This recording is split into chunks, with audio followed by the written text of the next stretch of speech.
नमस्कार मित्रों, आप सभी का स्वागत है मुहूर्त चिंतामणि की इस कक्षा में। इससे पूर्व में हम लोगों ने 39 श्लोक तक देखा था। आइए 40वें श्लोक से प्रारंभ करते हैं। विपाशेरावती तीरे शुतुदृश्च त्रिपुष्करे विवाहादि सुबे निष्टम होलिका प्राग दिनाष्टकम। विपाशा, इरावती और शुतुद्रु, इन तीन नदियों के तीरे यानी कि जो तटवर्ती प्रदेश है। विपाशा अर्थात व्यास नदी, इरावती रावी नदी और शुतुद्रु सतलज नदी, इन तीन नदियों के तीरे जो तीर अर्थात तटवर्ती जो प्रदेश है वहां पर। और त्रिपुष्करे, त्रिपुष्कर क्षेत्र में अर्थात जो राजस्थान का अजमेर पुष्कर वाला भाग है उस जगह में विवाहादि सुबह न इष्टम होलिका प्राग दिनाष्टकम। होलिका प्राग दिनाष्टकम विवाहादि सुबह न इष्टम।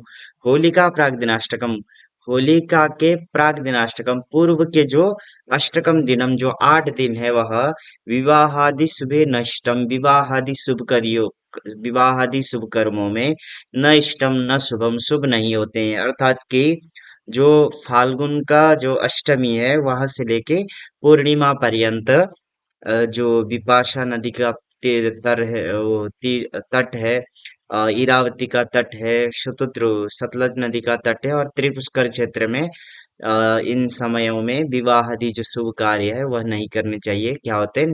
न इष्टम न शुभम, शुभ नहीं होते हैं वो, तो इसलिए इनको त्याग देना चाहिए होलिका से 8 दिन पूर्व से। आइए आगे देखते हैं।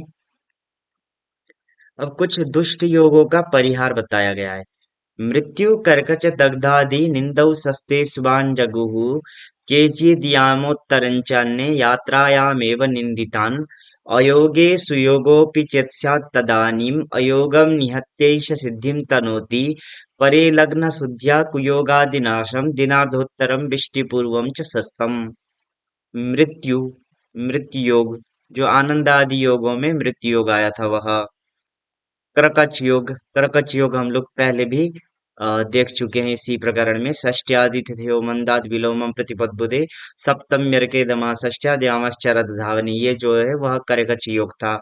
उसके बाद दग्धादि, दग्धादि योग हम लोग देख चुके हैं। दग्ध विष हुतासन, एक ही जगह पर 3 योग आए थे। तो मृत्यु योग हो, कर्कच योग हो अथवा दग्ध विष और हुतासन, इनमें से कोई भी योग हो तो मृत्यु कर्कच दग्धादीन इंदौ सस्ते, अगर इंदौ सस्ते, इन योगों के रहने पर उस दिन अगर इंदौ सस्ते चंद्रमा कैसा हो, शुभ हो, तो शुभान जगुहु, इन ये जो योग होते हैं वह भी क्या हो जाते हैं? शुभ हो जाते हैं। यानी कि इनका जो अशुभ फल है वह खत्म हो जाता है जब चंद्रमा शुभ होगा। तो अब के चीज जो कुछ आचार्य है वह क्या बोलते हैं कि यामोत्तरंच, यामोत्तर यानी कि दिन का जो एक प्रहर है, यामोत्तर एक प्रहर के बीत जाने के बाद बचे हुए जितने प्रहर है उनमें ये मृत्यु कर्कच दग्ध विष हुताशन, इनका दोष खत्म हो जाता है। केवल एक याम में, एक प्रहर में ही उनका दोष रहता है। एक याम के उत्तर में, मतलब एक याम बीत जाने के बाद में उनका दोष भी खत्म हो जाता है। और अन्य अन्य जो कुछ आचार्य है वह क्या बोलते हैं? यात्रायाम एव निंदितान, यात्रायाम एव, ये जो मृत्यु योग कर्कच योग दग्ध योग इत्यादि योग है वह केवल यात्रा में ही निंदित है, अन्य कर्मों में निंदित नहीं है। यह अन्य किसी आचार्यों का मत है। अ, उसके पश्चात अयोगे सुयोगोपि चेत् स्यात् तदानीम् अयोगम निहत्यै स सिद्धिं तनोति। अयोगे सुयोगः अपि चेत् स्यात् तदानीम् एषः अयोगम निहत्य सिद्धिं तनोति। अयोगे, जिस दिन में अयोग हो यानी कि कोई खराब योग हो, अयोगे अयोग में, सुयोग अपि, कोई शुभ योग भी हो, सुयोग अपि, सुयोग भी उसी दिन रहे। यानी कि मान लीजिए आज के दिन में कोई खराब योग है अयोगे अयोग में, और साथ साथ में सुयोग अपि, आज ही कोई शुभ योग भी है, तो चेत, सुयोग अपि चेत स्यात् तदानिम, तो उस समय में एषः, यह जो सुयोग है वह अयोगम निहत्य, अयोग का नाश करके सिद्धिम तनोति, सिद्धि को प्रदान करने वाला होता है। यानी कि किसी भी दिन में अगर खराब योग और अच्छे योग है तो अच्छे योग खराब योगों का नाश करके वहां से फिर अपना सुख फल देना प्रदान करते हैं। कहने का ये मतलब है अयोगे, अयोग में सुयोग अपि चेत, सुयोग भी हो तो तदानिम, उस समय में एषः जो यह सुयोग है वह अयोगम निहत्य, अयोग का नाश करके सिद्धिम तनोति, सिद्धि को देता है। और परे, परे अर्थात कुछ जो आचार्य अन्य आचार्य है वह क्या बोलते हैं, तो लग्न शुद्धिया कुयोगादि नाशम, लग्न शुद्धिया, आप जिस कर्म को करने जा रहे हैं उस कर्म में जो लग्न बताया गया, अगर उस लग्न की शुद्धि है, यानी कि लग्न अगर आप अच्छा ले रहे हैं तो कुयोगादि नाशम, खराब योग जितने हैं उन सब का नाश हो जाता है, वह केवल लग्न से ही काम चल जाता है। और दिनार्धोत्तरम विष्टि पूर्वम च सस्तम, अन्य जो कुछ आचार्य है वह क्या बोलते हैं कि दिनार्ध उत्तरम, यानी कि आपके पास कोई ना कोई दिनमान रहता ही है तो दिनमान का दो भाग कर दीजिए, तो एक हो गया दिनार्ध, तो दिनार्ध के उत्तर में यानी कि दिनार्ध से आगे का जो समय होता है लगभग लगभग मान लीजिए मध्याह्न के बाद का समय, तो वहां से क्या होता है विष्टि पूर्वम च सस्तम, विष्टि पूर्वम, भद्रा पूर्वम है जिसके ऐसे जो अन्य अन्य खराब योग है वह सब दिनार्धोत्तरम च सस्तम, मध्याह्न के बाद में क्या हो जाते, सस्तम शुभम, मध्याह्न के बाद शुभ हो जाते हैं। यह किसी अन्य आचार्य का मत है, तो इसको भी जानना चाहिए। आगे देखते हैं। अब भद्रा, अभी भद्रा का प्रसंग भी आया था, तो भद्रा क्या होती है, भद्रा जो है वह करणों में इसकी गिनती होती है। तिथ्यर्धम करणम कहा जाता है, तिथि का जो आधा भाग होता है वही क्या होता है, करण होता है। और जो हम लोगों के पास जो करण रहते हैं वह 7 चर करण है और 4 स्थिर करण है, और उन्हीं 7 करणों में भद्रा भी आता है। तो इसको देखते हैं कि भद्रा क्या है। शुक्ले पूर्वार्धेष्टमी पंचदश्योर, भद्रैकादश्यां चतुर्थ्यां परार्धे, कृष्णेन्त्यार्धे स्यात् तृतीया दशम्योः, पूर्वे भागे सप्तमी संबुतिथ्योः। शुक्ले पूर्वार्धे, शुक्ले शुक्ल पक्षे, शुक्ल पक्ष में, अष्टमी पंचदश्योः पूर्वार्धे, अष्टमी तिथि के और पंचदशी अर्थात पूर्णिमा तिथि के पूर्वार्धे, पूर्वार्ध में, तिथि हो जाएगी, तिथि का मान मान लेते हैं 60 घटिए, तो 30 पूर्वार्ध हो जाएगा, 30 उत्तरार्ध हो जाएगा, आधा भाग पूर्व का। तो शुक्ल पक्ष में अष्टमी पंचदशियो हो, अष्टमी तिथि और पंचदशी अर्थात पूर्णिमा तिथि के पूर्वार्धे, पूर्वार्ध में भद्रा, भद्रा होती है। उसी प्रकार से शुक्ल की अनुवृत्ति इधर भी लेंगे। शुक्ले शुक्ल पक्षे एकादश्याम एकादशी तिथि में, चतुर्थ्याम चतुर्थी तिथि में, परार्धे उत्तरार्ध में क्या होती है, भद्रा होती है। यानी कि मान लीजिए अगर 60 का मान है तो 30 जब कट जाए उसके बाद में भद्रा शुरू हो जाएगी एकादशी और चतुर्थी में। तो शुक्ले शुक्ल पक्ष में अष्टमी तिथि और पूर्णिमा तिथि के पूर्वार्ध में भद्रा होती है, और शुक्ल पक्ष में एकादशी तिथि और चतुर्थी तिथि के परार्ध अर्थात उत्तरार्ध में भद्रा होती है। उसी प्रकार से कृष्ण पक्ष में तृतीया दशम्योः अंत्यार्धे स्यात्, तृतीया तिथि और दशमी तिथि के अंत्यार्धे उत्तरार्ध में भद्रा स्यात्, भद्रा होती है। और सप्तमी संबुतिथ्योः पूर्वे भागे, कृष्ण पक्ष में ही सप्तमी तिथि और शंभु तिथि, शंभु तिथि अर्थात चतुर्दशी, क्यों, क्योंकि चतुर्दशी के स्वामी शिव है। तो शंभु तिथियों हो, चतुर्दशी तिथि और सप्तमी तिथि के पूर्व भाग में यानी कि पूर्वार्ध में भद्रा होती है कृष्ण पक्ष में। जैसे कि यहाँ पर आप लोग चार्ट के माध्यम से देख सकते हैं, यहाँ पर शुक्ल पक्ष है, यहाँ पर कृष्ण पक्ष है, तो शुक्ल पक्ष में अष्टमी तिथि और पूर्णिमा तिथि के पूर्वार्ध में भद्रा होती है, शुक्ल पक्ष में ही चतुर्थी तिथि और एकादशी तिथि के उत्तरार्ध में भद्रा होती है। कृष्ण पक्ष में सप्तमी तिथि और चतुर्दशी तिथि के पूर्वार्ध में भद्रा होती है, और तृतीया और दशमी तिथि के उत्तरार्ध में भद्रा होती है। अब ये भद्रा जो होती है वह भद्रा को शुभ कार्यों में निषेध किया गया है, लेकिन अगर मान लीजिए कोई अर्जेंट काम है, करना जरूरी है, तो इसमें हम लोग क्या कर सकते हैं, तो उसके लिए कुछ परिहार बताया गया है, उसको देखते हैं। ये परिहार है। पञ्चद्वयद्रिकृताष्टरामरसभू यामाधिघट्यः शरा विष्टे रास्यमसद्गजेन्दुरसरा माद्र्यस्सु बाणाब्दिषु यामे स्वन्त्यघटित्रयं शुभकरं पुच्छं तथा वासरे विष्टिस्तिथ्यपरार्धजा शुभकरी रात्रौ तु पूर्वार्धजा। अब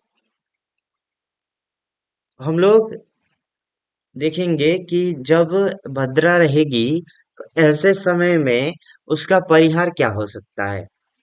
तो यहाँ पे पंच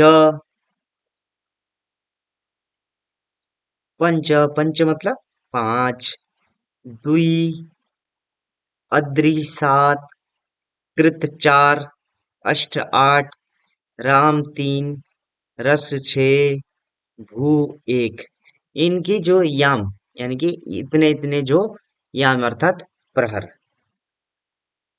पंचम पंचम प्रहर, द्वि द्वितीय प्रहर, अद्रि सप्तम प्रहर, कृत चतुर्थ प्रहर, अष्ट अष्टम प्रहर, राम तीसरा प्रहर, रस छठा प्रहर और भू अर्थात एक पहला प्रहर।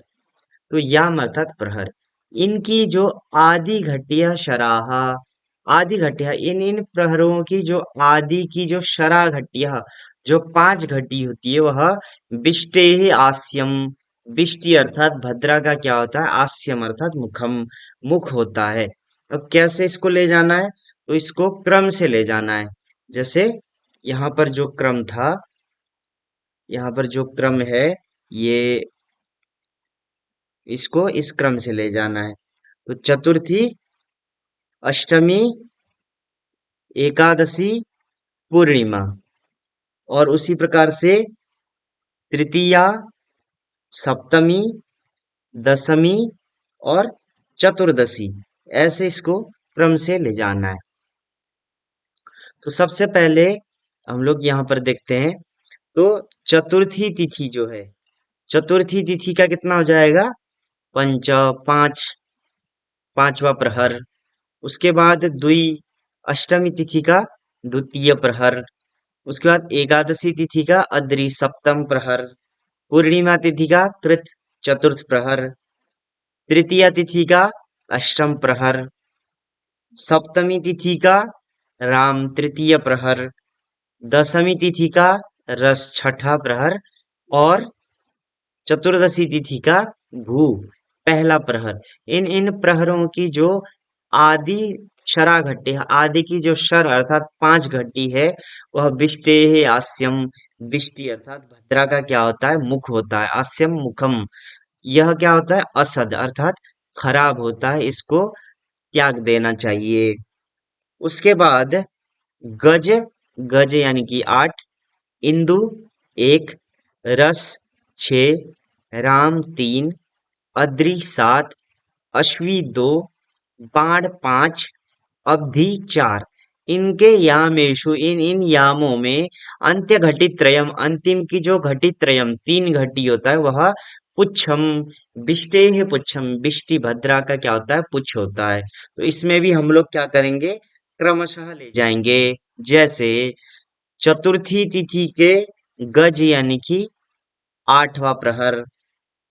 उसके बाद अष्टमी तिथि का इंदु एक, एकादशी तिथि का रस छः, पूर्णिमा तिथि का राम तीन, तृतीया तिथि का अद्रि सात, सप्तमी तिथि का अश्वी दो, दशमी तिथि का बाण पांच और चतुर्दशी तिथि का अवधि चार। इन प्रहरों की जो अंत्य घटित त्रयम अंतिम की तीन घटी है वह क्या होता है, बिष्टे है पुच्छम।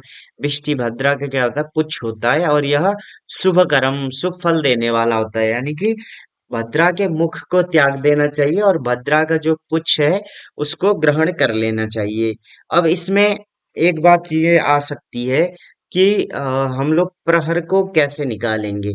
तो प्रहर को निकालने के लिए कुछ नहीं करना है। जो भी तिथि का जो भोगमान होगा, हम लोग नॉर्मली तो 60 के हिसाब से देखते हैं, लेकिन कभी मान लीजिए 57 हुआ, 58 हुआ, 56 हुआ, तो ऐसे में जितना भी तिथि का भोगमान होगा उसको उसको आप 8 से भाग दे देंगे तो एक प्रहर का मान निकल जाएगा। तो जैसे पांचवा प्रहर निकालना है, मान लीजिए आप ने भाग दिया और एक प्रहर का मान आ गया 6। तो 6 को 5 बार जोड़ेंगे, तो 6 को 4 बार जोड़ेंगे तो वो चौथे प्रहर तक हुआ। जब पांचवा हुआ तो वो पांचवा प्रहर हो गया। तो ऐसे प्रहर को निकाला जाता है। तिथि के भोगमान को 8 से भाग दे देंगे तो क्या निकल जाएगा?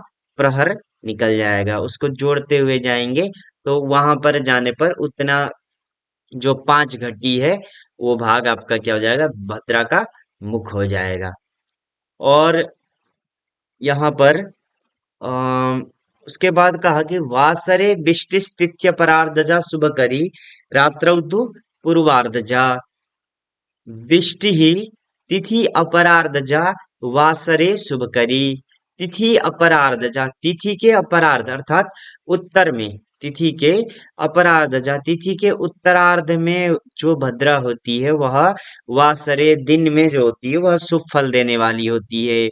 और शुभकरी रात्रौ तु पूर्वार्धजा, रात्रौ तु पूर्वार्धजा शुभकरी, रात्रौ रात्रि में जो बिष्टि जो कैसी भद्रा, तो पूर्वार्ध जहाँ किसी भी तिथि के पूर्वार्ध में जो भद्रा होती है वह क्या होती है? रात्रौ रात्रि के समय में शुभ फल देने वाली होती है। तो ये जो याम जो निकालने वाला तरीका है वो मैं आपको बताता हूँ। ये थोड़ा सा कंफ्यूजिंग क्योंकि हो सकता है। जैसे मान लीजिए एक हम लोग मान लिए घटी का, ओ सॉरी, तिथि का मान 55, 54। इसमें पेन, तो ये हम लोग लिए एक घटी का मान। अब इसको 8 से भाग दे दीजिए क्योंकि 8 प्रहर होते हैं, तो इसको 8 से भाग दे दीजिए। तो 8 से भाग देंगे तो यहाँ पर 6 और यहाँ पर आ जाएगा 8 छके 48, शेष बचा 7 और इसमें गुणे कर देंगे 60 का, क्योंकि नीचे भी मान निकालना है। तो ये हो जाएगा आपका 420, 420। उसके बाद इसमें इस 54 को लाके जोड़ देंगे। तो 54 को जोड़ दिए तो हो गया 4 का 4, 5 2 7, 4 का 4। अब इसको फिर से हम लोग 8 से भाग देंगे। तो 8 से भाग देंगे तो जाएगा 59 बार। तो फिर इसमें हम लोग यहाँ हो जाएगा, यहाँ पर 72, ये यहाँ पर 2 शेष बचा, तो इसको हम लोग 60 से गुनेंगे क्योंकि यहाँ पर 8 पंचे 40 हो जाएगा। तो 40 होगा तो 74 शेष बचेगा और 74 में फिर 8 नौवा 72 हो जाएगा, तो 72 शेष बचा 2। तो इसको आप डायरेक्टली भी गुणन कर सकते हैं, कोई दिक्कत नहीं है, मतलब डायरेक्टली भी भाग दे सकते हैं। उसके बाद यहाँ पर 2 60 दूने 120, तो ये हो गया 120। अब इस 120 में 8 का भाग देंगे तो 15। तो ये जो 6 59 15 ये जो है एक प्रहर का मान निकल गया है। अब इसको आप 6 59 15 को आप 4 बार जोड़ लीजिए। 4 बार जोड़ेंगे तो निकल जाएगा कितना? आपका निकल जाएगा 27 57 के करीब निकल जाएगा। और 27 57 आपके 4 प्रहर खत्म हो जा रहे हैं। फिर वहां से आप 5 घटी जोड़ेंगे क्योंकि पांचवें प्रहर की 5 घटी कहा है।